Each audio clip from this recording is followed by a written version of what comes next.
उहाँले एउटा भनेको कुरा के हो भने नेपालले पनि भारतको जग्गा मिच्या रहेछ भनेको हो। त्यो चाहिँ कस्तो हो भने अब मुख चिप्लिन्छ कहिले कहिले हैन। अब मिचेको पनि छ रहेछ, तर कस्तो तरिकाले भन्दाखेरि उहिले सुगौली सन्धिमा चाहिँ सिमाना जुन तोकियो त्यो चाहिँ खोला नदीलाई चाहिँ आधार मानेर सिमाना तोकेको रहेछ। अब सुगौली सन्धि भनेको त अहिलेको 250 वर्ष भन्दा अगाडिको कुरा हो। 250 वर्ष भन्दा अगाडि फलाना नदीलाई नै सिमाना मान्ने भनेर तोकिएपछि सुन्नु मानेपछि अब 250 वर्षमा त त्यो नदीले त सिमाना त कता गयो नदी त आफ्नो यो देश के अरे सिमाना मिचियो भनेर त हिँड्दैन नि। हिँड्छ त नदी, सिमाना मिचियो भनेर नदी हिँड्दैन।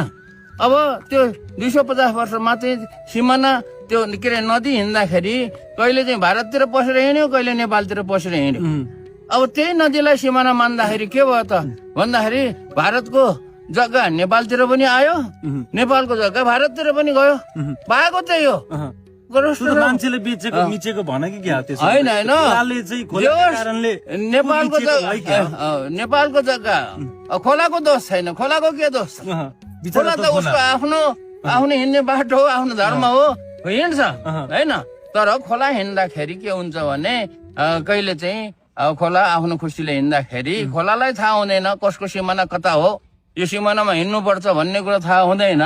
त्यस कारणले त्यो खोला चाहिँ कहिले यता कहिले उता गर्दाखेरि नेपाल को जग्गा भारततिर पनि जाने रहेछ, भारतको जग्गा नेपालतिर पनि आउने रहेछ। अनि त्यहाँको स्थानीय जनताहरूले खोला जता भए पनि अब त्यही अनुसार चाहिँ यताको मान्छेले उताको जग्गामा पनि के अरे खेती गर्दो रहेछ, उताको मान्छेले यताको जग्गामा पनि खेती गर्दो रहेछ। भएको कुरा यही हो क्या। तर सिर्फ प्रधानमन्त्रीज्यूले होइन नेपालले मिचेको भन्नुभयो, नेपालले मिचेको भन्ने कि खोलाले मिचेको भन्ने, अब त्यो कुरा बुझाइमा फरक हो होइन। अब बुझाइमा फरक हो होइन। मैले जहाँसम्म बुझेँ, मैले पनि अब जहाँसम्म बुझेँ होइन, कुराहरू मान्छेको कुराहरू सुन्दाखेरि त्यसो भएको हो पक्कै। के अरे नेपालले भारततिरको जग्गामा चाहिँ के भनौँ न अलिकति उताको गएको पनि उताको जग्गा यता पनि आएको हो क्या। कुरा बुझे नि प्रष्टसँग भन्दाखेरि चलन गरेको अब त्यो के चलन गरेको थाहा छैन मलाई है। अब किसानहरूले खेतीपाती गरेकै छन्, के चलन गरेको त्यो केही छैन। प्रधानमन्त्रीज्यूलाई चाहिँ राष्ट्रघाती भन्दै अहिले विरोध पनि गरिरहेको। अब विरोध गर्न पाएपछि गरे कस्तो खालको प्रधानमन्त्री भनेर भनिरहेको छ प्रतिपक्षले चाहिँ। त्यो त प्रतिपक्षले नेपालले चाहिँ हाम्रो देशले भूमि मिचेको छ भनेर कस्तो बकम बसेर कुरा गर्नुभएको प्रधानमन्त्रीले। ल त्यो अलिकति गल्ती भयो ल।